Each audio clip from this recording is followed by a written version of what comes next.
this presentation is about to familiarize you with the communication networking tools we have developed, we are using in our component in this regional development policy and action component. Communication support for state regional policy.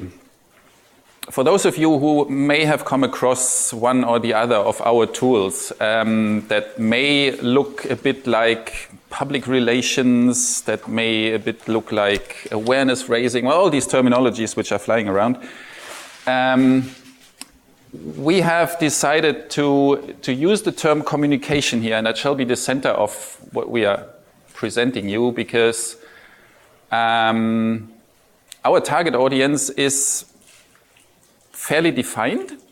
It's not the broader population, it's regional development practitioners, and I will come to that a little later. And the work we are doing in this component with these tools, the major objective is indeed to get them to work together.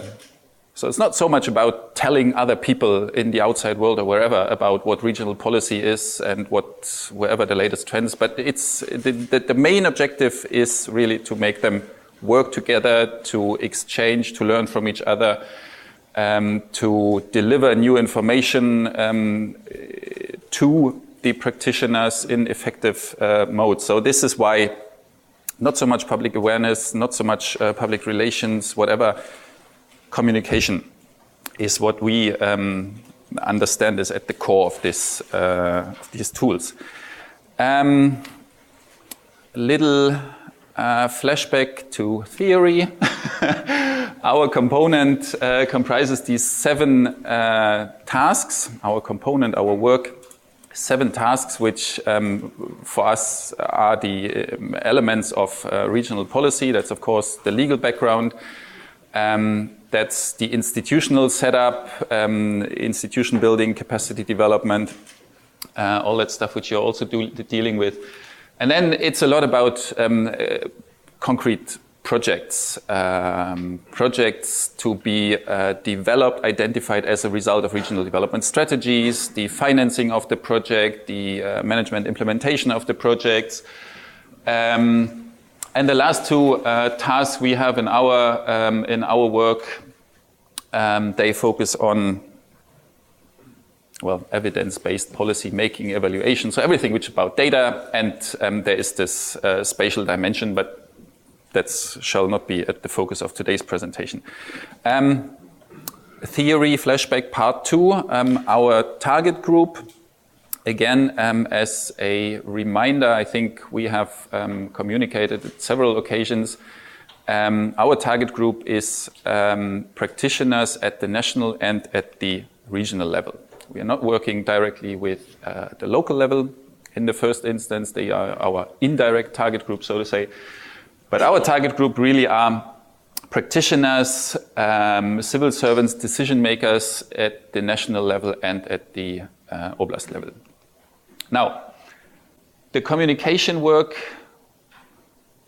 the objective, as I said in the beginning, the objective of our communication work is to bring them together, to make them work across the various tasks, the various dimensions which I have mentioned, across the various geographic locations, all 24 regions of the country, and across these large number and different layers of stakeholders.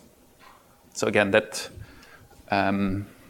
you may have seen this several times. This is the important element in this image to use the communication work as a tool to tie them together.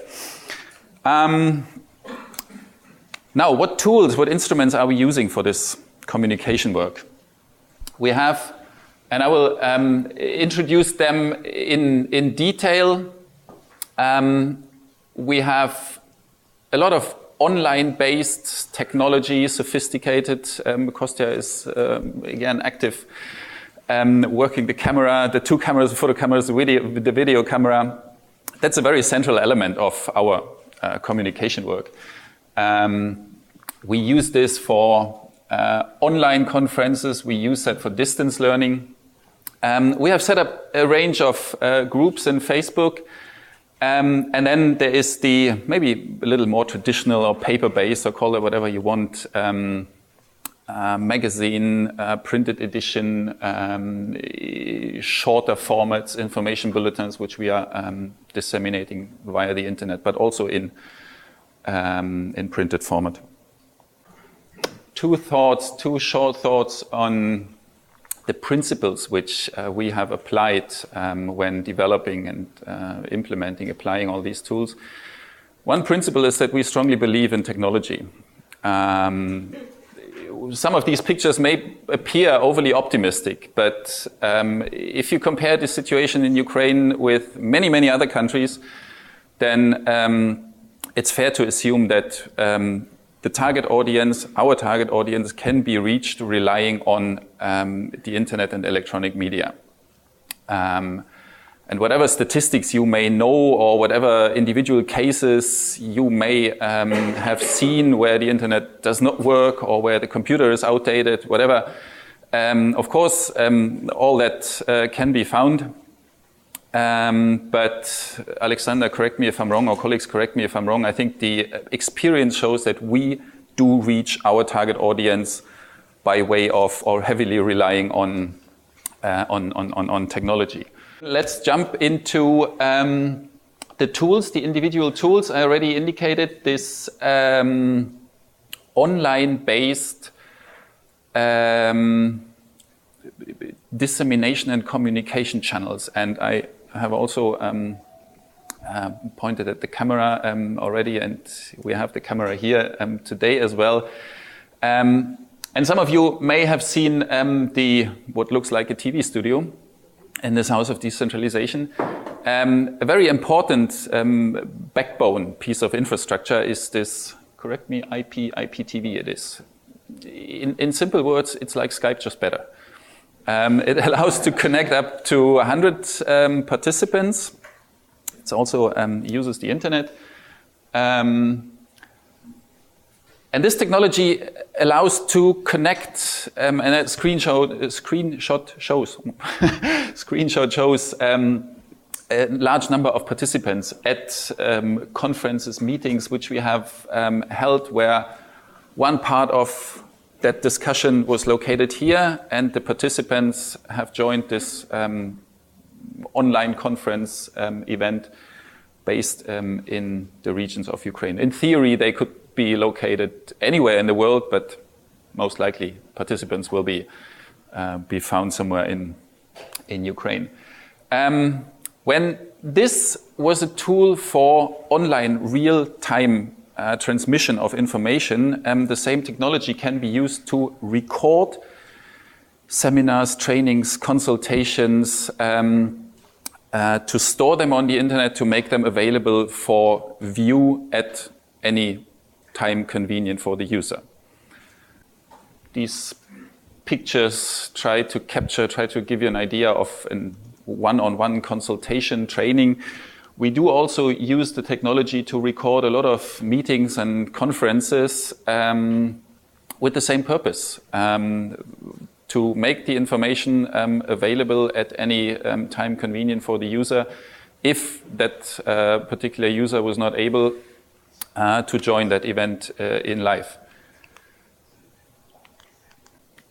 When recording that much information and storing it, making it available on the internet, it needs to be found on the internet somehow, somewhere. We are, for this purpose, we are in a very lucky situation that we can rely on a network which has been established long before the ULEAD program started, and long before our RDPA component team in the ULEAD program has started. Most of you will know that there were two predecessor projects financed by EU funds. And during one of these EU projects, a network of regional development practitioners, which is called RegUnit, has been established, which comes just as a very handy tool for our work to actually deliver the information to the client, so to say, to the user. RegUnit, here I would like to ask you to add 2 sentences, Yuri or Alexander. RegUnit is not only a virtual network, but RegUnit also establishes real-life networks. They are strongly connected to the local development centers. And of these local networks, physical networks, real-life, real people networks, we have them in 13, not in all of the 24 regions, but in 13 only. Again, the bottom line, the message is RegUnit is a network which greatly helps us to deliver the message to the client, to the user, to the partner. Use whatever term you like best for this. Those who don't know about RegUnit or don't want to join RegUnit or whatever, don't want to use the RegUnit platform, they can find our recordings on a YouTube channel, which our team has set up.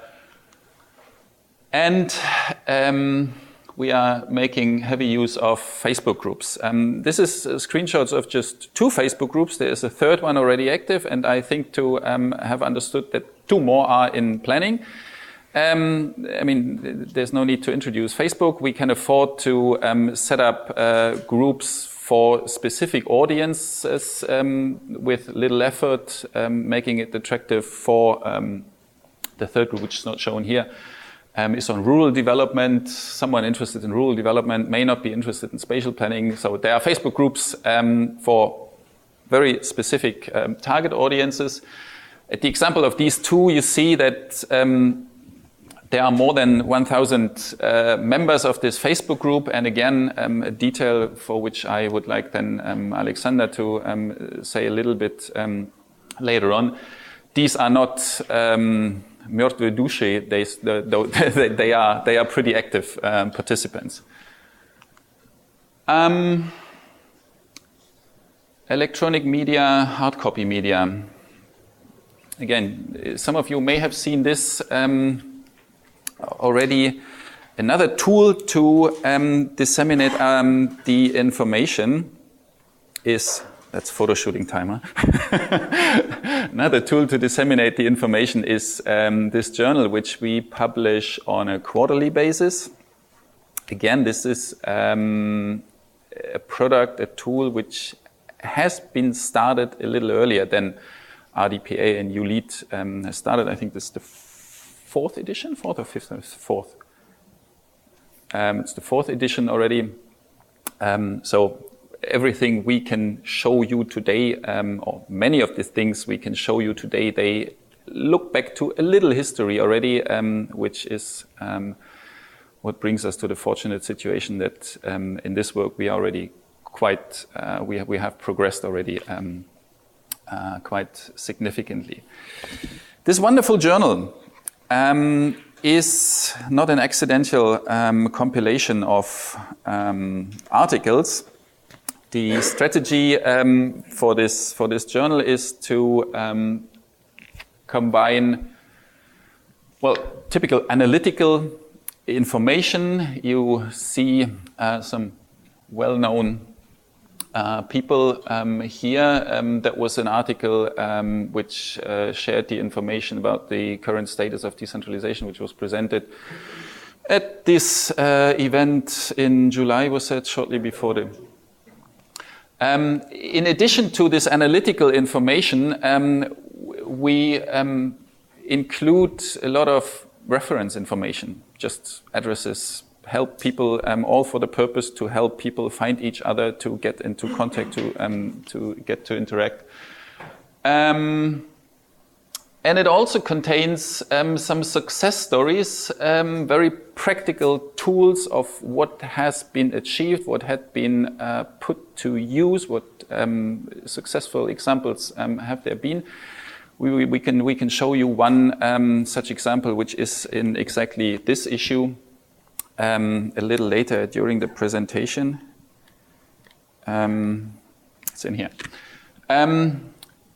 You see, when I say that we have started with this, with these formats, not this month, not last month, but a little earlier, then the format has been put to use, has been opened, and of course will remain open for other ULEAD units. And this is, I think, a very crucial message, that anything we present here and about what I said, that it's mostly targeted to a specific audience, is not a closed product, of course. It's a product on tools which is open and to which we encourage and invite you all to contribute and propose and place content which you regard important and worthwhile sharing from your very specific areas of work. Showing at another familiar face.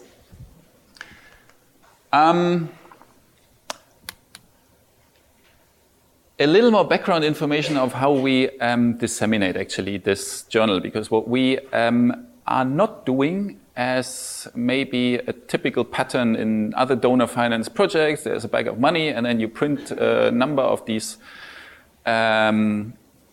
printed issues and then they be sent around the country without knowing actually who is going to see them, who is going to read them, and let alone making use of them. What our experts have invented is quite a sophisticated, quite a heated system. We have developed a not so easy and not so easy to answer questionnaire, which for the user returns a benefit that if you register yourself, if you fill in the questionnaire, then you may end up on a list of recipients of either the printed or the electronic version of the magazine. You will not find the magazine ready for PDF download or whatsoever on the internet.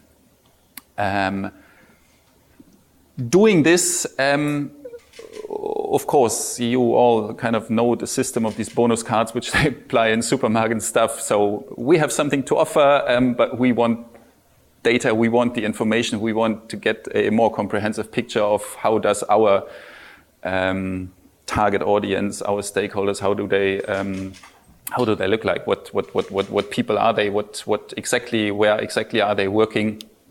How do they see their role? Where do they perceive additional needs for additional information, stuff like that. So, producing information, again, and I've said that a couple of times already, when we produce information, it's not for the sake of producing information and giving that away, but the overall objective of all this is to actually make people work together. And this tool of asking them to share some information and data about themselves in exchange for receiving the journal is something which has provided us with an amount of data which we are going to information which we are going to put to use through the later stages. For instance, also not only for dissemination of the magazine, but also for dissemination of another information tool, shorter format, the information bulletin. You will be familiar with this. ULEAD is producing something similar in format. We have set up a similar format again, specifically focused on regional development issues. Talking about the ULEAD bulletin, which you see here, we have started to link our bulletin, short, concise pieces of information with the ULEAD bulletin, where you then can, and I think in the last issue was the first one where I've seen it, that you have these hyperlinks included in the bulletin where you can click and then just additional information opens. This is disseminated only in electronic version, correct me if I'm wrong, but I think I have not seen it neither in hard copy nor in any plans to produce hard copies. So here again, relying on technology. Otherwise the links will not work. For a hard copy, you have a point here, Roland. Thank you very much.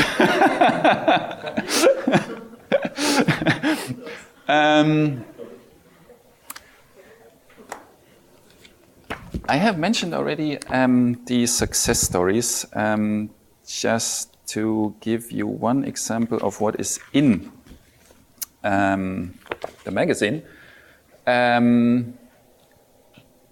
This is a case, and now I'm not talking about any communication tools, but this is really about the content now. Alexander, or whoever of you is familiar. I know it's a small village in Ivano-Frankivsk, which as a result of training have set up a local development agency. And that story is covered here as an encouragement for readers of this journal, but also as a product, a success story, which we will be using and communicating in other formats, in other places.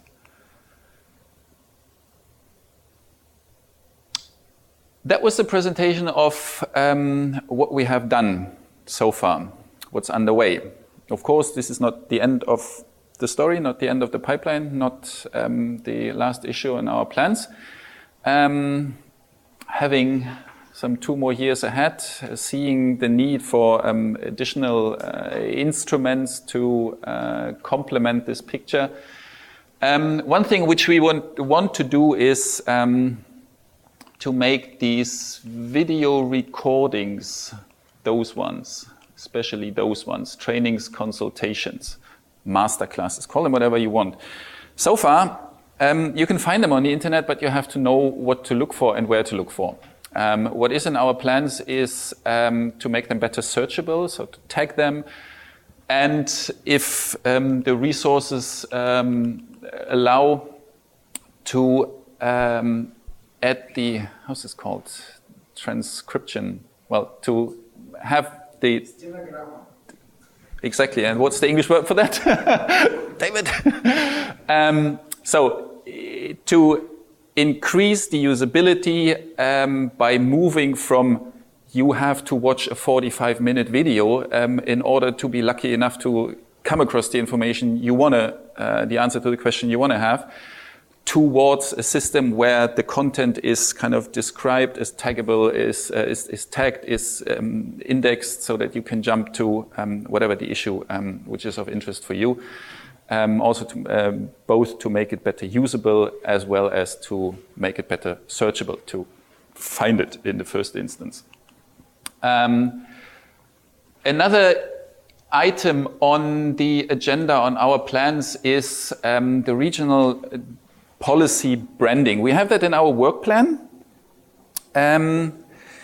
We have not embarked on working on that seriously because, as you all are very well aware of, that was not an easy discussion about what the proper branding for the decentralization reform is, shall be.